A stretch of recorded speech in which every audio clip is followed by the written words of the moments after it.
دیکھیں ہر چیز کی اپنی تاثیر ہوتی ہے، ہر چیز کی ایک تاثیر اللہ نے بنائی ہے۔ پانی کی تاثیر ہے ٹھنڈا کرنا، آگ پہ ڈالو تو وہ بجھ جائے، تو پانی کی تاثیر ٹھنڈی ہوتی ہے۔ روٹی کی تاثیر گرم ہوتی ہے، دودھ کی تاثیر سرد تر ہوتی ہے، بادام کی تاثیر گرم تر ہوتی ہے۔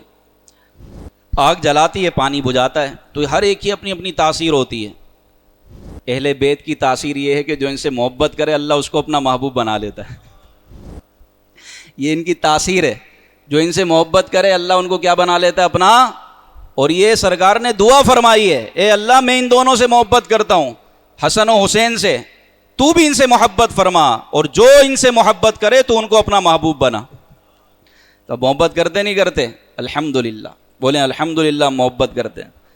محبت یہ اہل بیت سے محبت، اور بطور خاص حسنین کریمین سے محبت، یہ بہت ضروری ہے، انتہائی ضروری ہے۔ یہ تو فاروق اعظم سے پوچھیں محبت کسے کہتے ہیں، صدیق اکبر سے پوچھیں جو جمعے کے دن ممبر پہ بیٹھے تھے، جیسے میں بیٹھا ہوں نا، جمعے صحابہ کرام موجود ہیں، خطبہ ہو رہا ہے، امام حسن چھوٹے تھے، اور کہا ہمارے نانا جان کے ممبر سے اتریں۔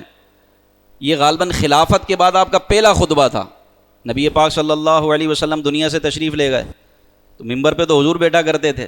جب صدیق اکبر بیٹھے، امام حسن نے کہا یہ تو ہمارے نانا کا ممبر ہے، آپ ممبر سے اتریں۔ مولا علی کھڑے ہو گئے اور صفائی دینے لگے، حضور میں نے اس کو کچھ نہیں سکھایا، یہ جو بول رہا ہے خود بول رہا ہے۔